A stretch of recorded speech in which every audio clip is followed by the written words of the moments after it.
ஹரிநாராயண துருதி நிவாரண பரமானந்த சதாசிவ சங்கர நாளென் செய்யும் வினைதானன் செய்யும் என நாடி வந்த கோலென் செய்யும் கொடுங்கூற்றென் செய்யும் குமரேசர் இரு தாளும் சிலம்பும் சதங்கையும் தண்டையும் சண்முகும் தோளும் கடம்பும் எனக்கு முன்னே வந்து தோன்றினே. ஓம் அனுமந்தாய வித்மகே வாயு புத்திராய தீமகே தந்தனோ மாருதி பிரச்சோதித்தார். பட்டீஸ்வரம் ஸ்ரீ விஷ்ணு துர்க்கையே போற்றி. உலகெங்கிலும் வாழ்ந்து கொண்டிருக்கும் ஸ்ரீராம் ஆஸ்ட்ரோ யூடியூப் சேனல் நேயர்களுக்கு டாக்டர் சைதை ராஜாவின் அன்பான வணக்கங்கள். நாம் இப்பொழுது இந்த எபிசோடில் வார ராசி பலன்களை பார்க்க போகிறோம். ஜூலை 27 முதல் ஆகஸ்ட் 2ஆம் தேதி வரைக்கும் கிரகங்கள் எப்பேற்பட்ட பலனை ஒவ்வொரு ராசிக்கும் வழங்கப் போகிறது என்பதை பார்க்கலாம் வாங்க. இந்த வாரம் முழுவதும் வளர்பிறை நாட்களே. எங்களுடைய சேனலை பார்த்து கொண்டிருக்கும் அன்பர்கள் இதுவரைக்கும் சப்ஸ்கிரைப் செய்யாதவர்கள் சப்ஸ்கிரைப் செய்து கொள்ளும்படி கேட்டுக்கொள்கிறோம். ரைட் சைடில் சப்ஸ்கிரைப் இருக்கும், பெல் பட்டன் இருக்கும், ரெண்டுத்தையும் ப்ரெஸ் பண்ணிங்கன்னா அடுத்த நொடியே எங்களுடைய வீடியோ உங்களை நோக்கி வர துவங்கிவிடும். வாங்க ராசிக்குள் செல்லலாம். விருச்சிக ராசி அன்பர்களுக்கு வணக்கம். விருச்சிக ராசி காலபுருஷனுக்கு 8வது ராசி. செவ்வாய் பகவான் ஆட்சி பெறும் வீடு. இப்பொழுது செவ்வாய் பகவான் தனது வீட்டுக்கு 11ஆம் இடத்தில் இருக்கிறார். ராசிநாதனுடைய நிலை சிறப்பாக இருக்கிறதா? சூப்பர். 11ஆம் இடம்ங்கிறது அற்புதமான இடங்க. எந்த ஒரு கிரகமும் 11ஆம் இடத்தில் இருந்தால் அளப்பரிய பலனை வழங்கும்னு ஜோதிட கிரந்தம் சொல்கிறது. அப்போது ராசிநாதன் 11ல் இருப்பது மாபெரும் சிறப்பு. சரி, குரு பகவான் 8ல் இருக்கார்.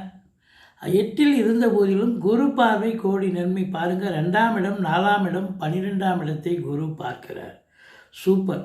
இதில் 7 கூடியவன் 8ஆம் இடத்துல இருந்து குருவோடு சேர்ந்து இருக்கிறது ரொம்ப ரொம்ப சிறப்புங்க. அதையும் தாண்டி உங்களுக்கு 4ஆம் வீட்டில் ராகு இருந்து 4ல் ராகு இருக்கப்படாது, பட் இருந்தாலும் குரு பார்வையில் இருக்குது. ராகுக்கு கெடுபலன் ஒன்றும் பண்ண முடியாது, நல்ல பலனை தரக்கூடிய ஒரு அமைப்பு இருக்குங்க.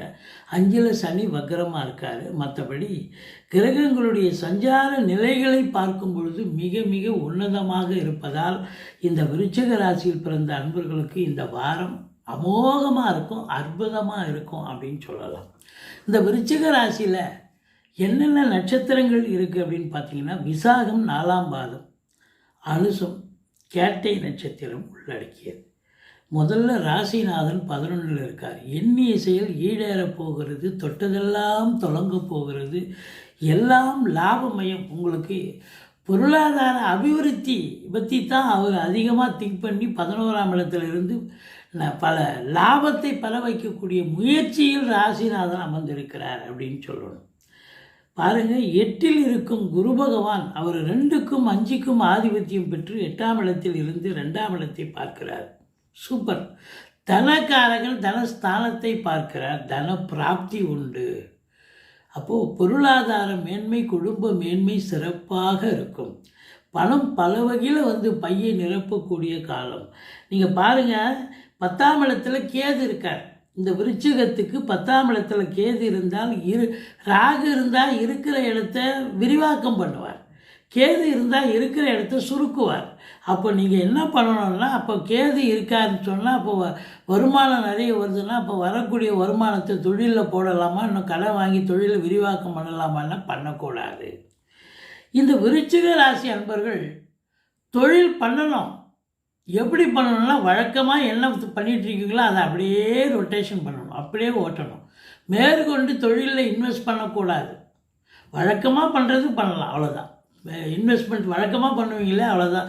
இதை தாண்டி நீங்கள் 5 லட்சம் 10 லட்சம் கடன் வாங்கி தொழிலை விரிவாக்கம் பண்ணுறேன், இல்லை தொழிலை இன்னொரு பிரான்ச்சு ஓப்பன் பண்ணுறேன்னு செய்யக்கூடாது. ஏன்னா 10ல் கேது இருந்தாலே சுருக்குவார், தொழிலை சுருக்குவார். அப்போ கடனை வாங்கி விட்டு அந்த கடனுக்கு வட்டி யார் கட்டுறது, இல்லை கடனை ரீபே பண்ணலாமே. அதனால் இருக்கிறத வச்சு அப்படியே மெயின்டைன் பண்ணுங்கள். இந்த விருச்சிக ராசி என்பவர்கள் 10ல் கேது இருக்கிற வரைக்கும்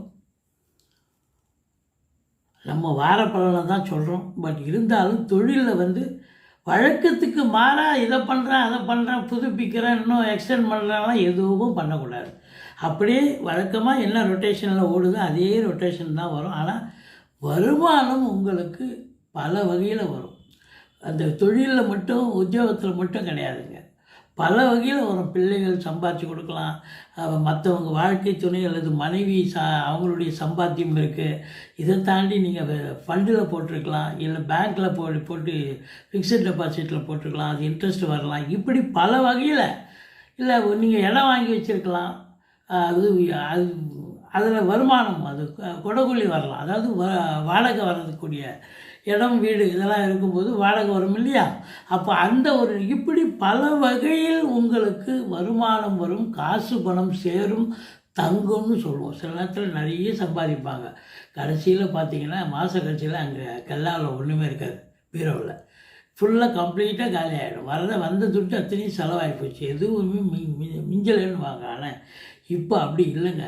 வருமானம் உங்களுக்கு தொழில் ரீதியாக மீடியமாக இருந்தாலும் வழக்கத்துக்கு என்ன கிடைக்குமோ அது கிடைக்கும். ஆனால் மற்ற விஷயங்களில் உங்களுக்கு வருமானம் வரும், பணம் பல வகையில் வரும், கொடுக்கல் வாங்கல் சிறப்பாக இருக்கும்.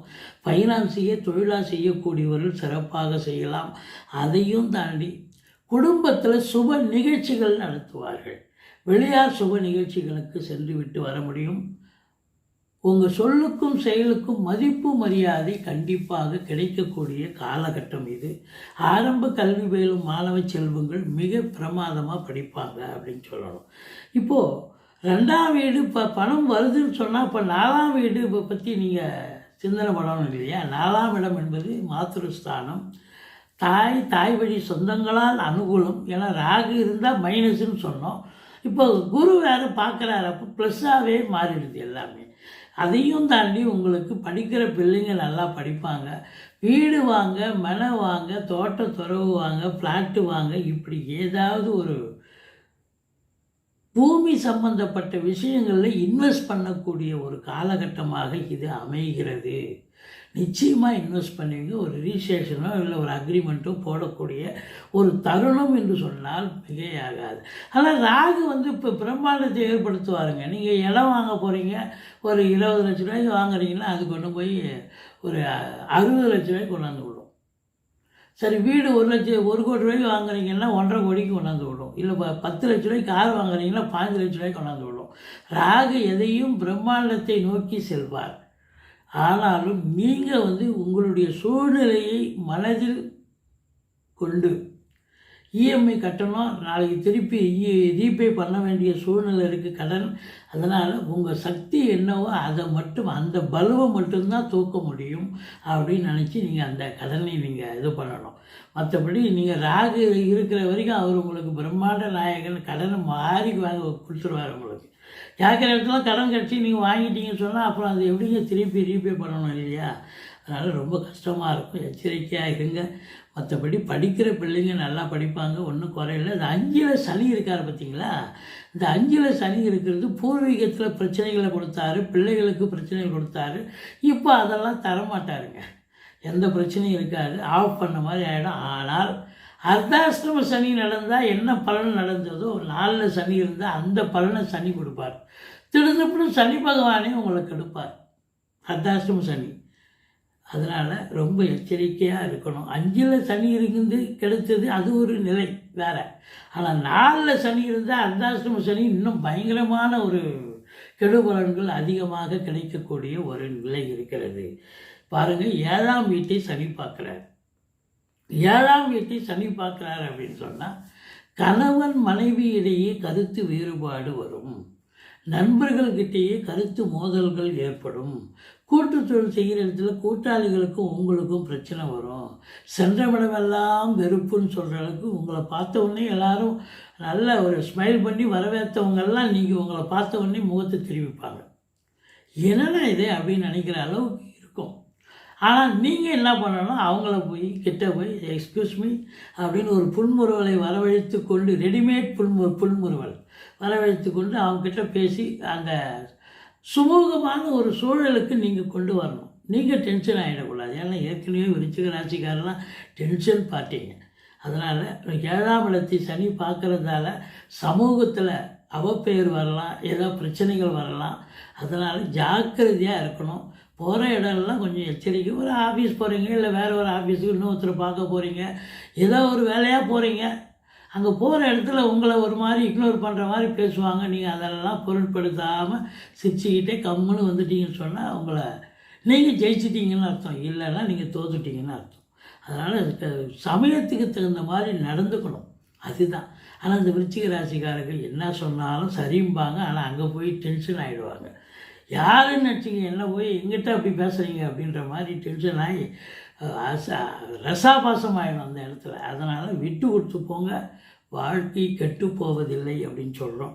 மற்றபடி 8ல் சுக்கிரன் இருக்கார், குரு இருக்கார். 7 குடையவன் 8ல் இருந்தால் 7ஆம் இடத்துக்கு 2ஆம் இடங்க. அப்போ வாழ்க்கை துணை அல்லது மனைவியால் யோக பாக்கியங்கள் கிடைக்கக்கூடிய ஒரு காலகட்டம். எப்படி அவங்க வேலை பார்க்குறவங்க இருந்தால் வேலை பார்க்குற இடத்துல ப்ரமோஷன் இன்க்ரிமெண்ட் கிடைச்சி அதில் ஒரு வருமானம், அல்லது அவங்க பிறந்த வீட்டிலேருந்து லிக்விட் கேஷோ ஜுவல்ஸோ கொண்டு வரக்கூடிய ஒரு சூழல், அப்படி ஒரு நிலை இருக்கும்.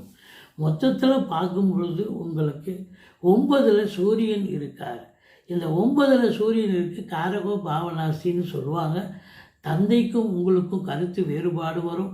அது மட்டும் இல்லை, தந்தை வழி சொந்தங்கள் பங்காளிங்க சொந்தக்காரங்க எல்லாம் உங்களுக்கு பகை உணர்ச்சியோடு இருப்பாங்க. நீங்கள் தான் விட்டு கொடுத்து போகணும்.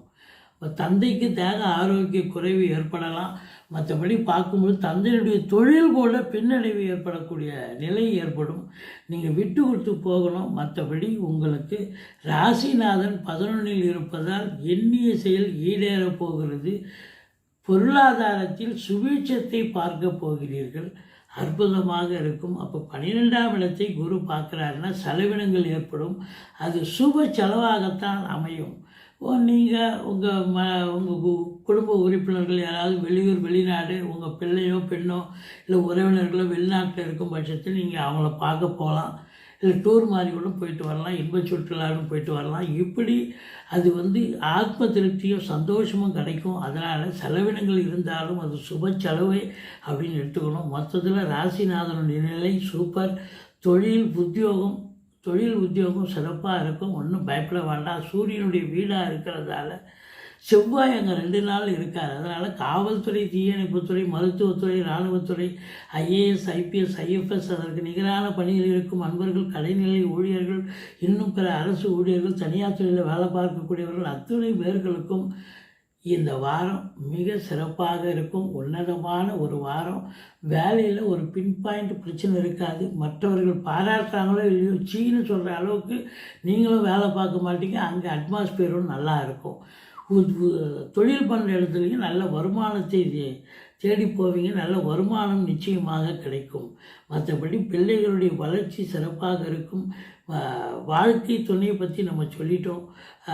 குடும்பத்தில் எல்லாரும் ஒத்துமையாக இருந்தாலும் கணவன் மனைவி இடையே கருத்து வேறுபாடு வரும் அப்படின்னு சொன்னோம். மற்றபடி இந்த வாரம் இந்த விருச்சிக ராசியில் பிறந்த அன்பர்களுக்கு சூப்பரான ஒரு வாரம். நீங்கள் வணங்க வேண்டியது கேது 10ல் இருக்கிறதால பிள்ளையாரை வழிபாடு செய்யுங்கள். 4ல் ராகு இருந்து குரு பார்வையில் இருப்பதால் பட்டீஸ்வரம் ஸ்ரீ விஷ்ணு துர்க்கையை வழிபாடு செய்யுங்கள். வாழ்க்கை வளமோடும் நலமோடும் அமையப் போகிறது. எங்களுடைய வீடியோ பிடிச்சிருந்தால் லைக் பண்ணுங்கள், ஷேர் பண்ணுங்கள், சப்ஸ்கிரைப் பண்ணுங்கள். மறக்காமல் சப்ஸ்கிரைப் பண்ணுங்கள். நன்றி. வாழ்க வளமுடன்.